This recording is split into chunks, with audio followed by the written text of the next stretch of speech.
임금님 귀는 당나귀 귀. 아주 오랜 옛날 원하는 것을 마음대로 할 수 있는 신과 황금을 아주 좋아하는 임금님이 살고 있었어요. 임금님은 신에게 잘 보이기 위해 신이 가장 아끼는 신하를 여러 날 동안 아주 잘 대접하였어요. 신하는 돌아가서 임금님의 친절에 대해 신에게 아주 잘 말씀드렸어요.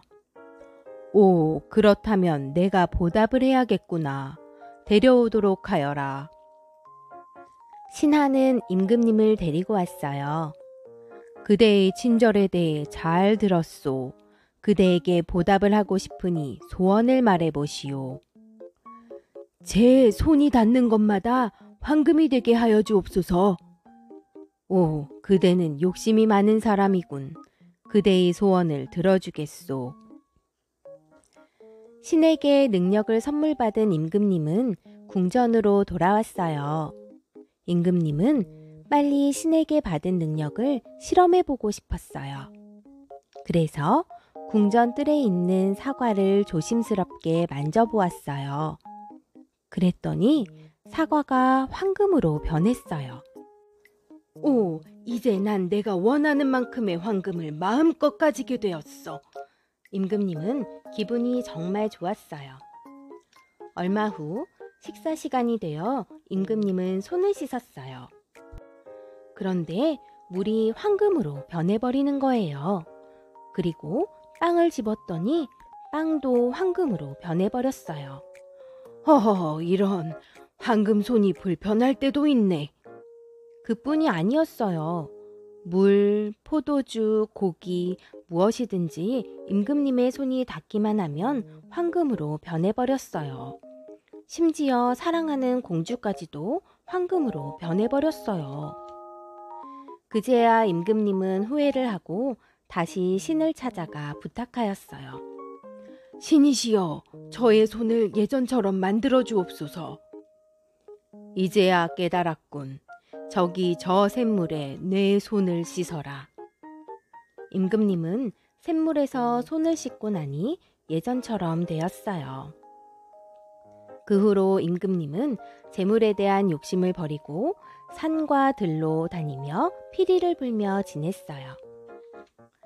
그러던 어느 날 악기 연주를 잘하는 두 신을 만나게 되었어요. 두 신은 서로 연주를 잘한다고 우겨댔어요. 그러다 임금님에게 물었어요. 우리 둘 중 누가 연주를 더 잘하는지 말해보시오. 임금님은 한참을 망설이다가 둘 중 피리를 분 신이 더 잘한다고 하였어요. 그러자 하프를 연주한 신이 화가 나서 임금님의 귀를 가리키며 말했어요. 그것도 귀라고 달고 있어. 난 내 귀를 잘 들리게 해주지. 그렇게 말하며 임금님의 귀를 당나귀 귀처럼 크게 만들어버렸어요. 임금님은 고민을 하다 큰 귀를 가리기 위해 모자를 썼어요. 그 후로 임금님은 목욕을 할 때와 머리를 감을 때 외에는 항상 모자를 쓰고 있었어요. 그래서 임금님의 귀를 본 사람은 아무도 없었어요. 왕비님조차도 임금님의 귀를 본 적이 없었대요. 그런데 임금님의 머리가 자라서 손질할 때가 되자 임금님은 고민이 되었어요. 이 일을 어쩌면 좋지? 임금님의 머리를 손질하는 이발사에게는 그 사실을 숨길 수가 없었으니까요. 임금님은 한참을 고민하다 이발사를 불렀어요. 그리고 신하들에게 말씀하셨어요. 모두 내가 부를 때까지 물러가 있게. 신하들은 모두 물러가고 이발사만 있을 때 임금님이 말씀하셨어요. 자네, 지금 나와 한 가지 약속을 해줄 수 있겠느냐? 무엇이든 말씀만 하시옵소서. 폐하와의 약속은 목숨을 걸고 지키겠습니다. 그러자 임금님이 말씀하셨어요. 그럼 내 모자를 벗겨보아라. 이발사가 임금님의 모자를 벗기는 순간, 아, 이럴 수가. 이발사는 깜짝 놀랐어요. 임금님의 귀가 당나귀 귀처럼 아주 큰 귀였으니까요. 하지만 아무 말도 할 수가 없었어요.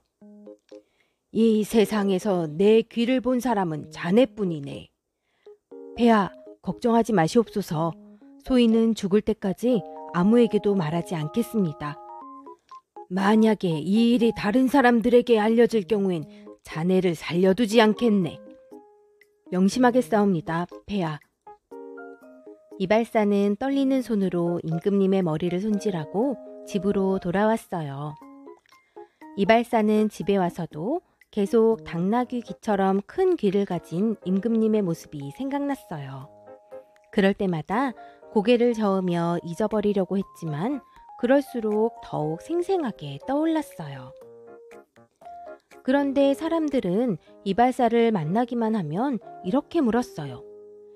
임금님은 왜 항상 모자를 쓰고 계시는 건가?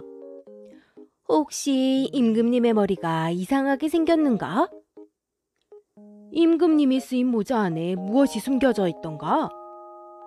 그럴 때마다 이발사는 한 번만이라도 임금님 귀는 당나귀 귀라고 말을 하고 싶었어요.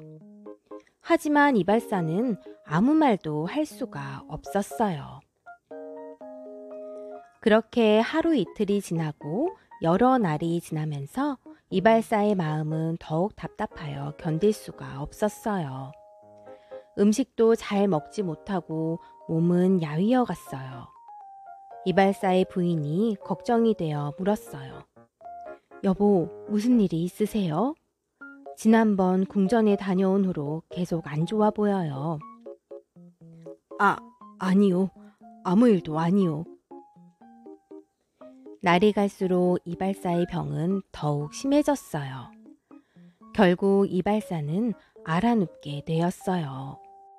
걱정이 된 이발사의 부인이 의사를 모시고 왔어요. 어디가 아픈지 말씀해 보시죠. 저는 하고 싶은 말을 못해서 이렇게 병이 되었답니다. 오라, 당신은 말을 해서는 안 되는 비밀을 가졌군요. 그렇다면 내가 시키는 대로 해보세요. 잠깐 귀 좀. 의사는 이발사의 귀에 대고 뭔가를 속삭였어요. 다음 날 이발사는 의사가 말해준 대로 하기 위해 숲속으로 갔어요. 주변을 둘러보니 아무도 없었어요. 그래, 이곳에다 구덩이를 파자. 이발사는 숲속 깊은 곳에다 열심히 구덩이를 팠어요. 그리고 구덩이를 향해 힘껏 소리쳤어요. 임금님 귀는 당나귀 귀! 임금님 귀는 당나귀 귀! 그렇게 하고 나니 이발사는 마음이 아주 가벼워졌어요. 이발사는 얼른 구덩이를 메우고 집으로 돌아왔어요. 그 후로 이발사는 건강을 되찾았어요. 여러 해가 지난 어느 날 숲속에서 어떤 소리가 울려 퍼지고 있었어요. 가만히 들어보니 그 소리는 임금님 귀는 당나귀 귀! 임금님 귀는 당나귀 귀! 라는 말이었어요. 그 소리는 숲속에서 한 소년이 불고 있는 피리에서 나는 소리였어요. 소년은 예전에 이발사가 메었던 구덩이에서 자란 나무로 피리를 만들어 불었던 거예요. 처음에 사람들은 그 소리를 잘 알아듣지 못했어요. 그런데 피리를 부는 소년이 그 소리가 신기하여 온 동네를 다니며 피리를 불었어요. 피리에서는 임금님 귀는 당나귀 귀! 임금님 귀는 당나귀 귀! 라는 소리가 계속 들렸어요. 동네 여기저기에서 사람들의 수군대는 소리가 들렸어요. 임금님의 귀가 당나귀 귀래요. 그래, 그래서 임금님이 항상 모자를 쓰셨나 보군. 소문은 빠르게 퍼져서 임금님의 귀에까지 들어갔어요.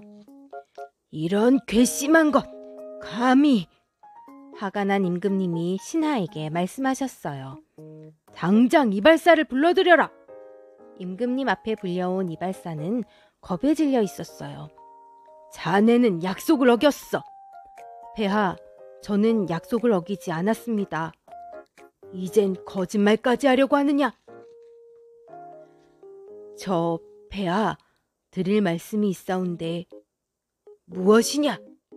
이발사가 말을 못하고 머뭇거리자 임금님은 신하들을 물러가게 하였어요. 어서 말해보아라. 소인은 그 일을 알고 난 후 병이 났었습니다.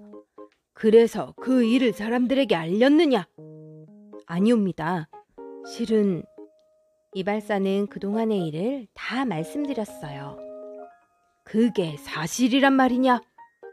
네, 사실이옵니다. 그래서 소인은 생각하였사옵니다. 폐하께서 그토록 큰 귀를 가지신 것은 백성들의 소리를 잘 들으시라는 하늘의 축복일 거라고요. 그때 밖에서 피리 소리가 들렸어요. 임금님 귀는 당나귀 귀! 임금님 귀는 당나귀 귀! 그 소리를 들은 임금님은 한참을 생각하였어요. 그리고 이발사의 말이 옳다는 생각이 들었어요. 자네 말이 맞군.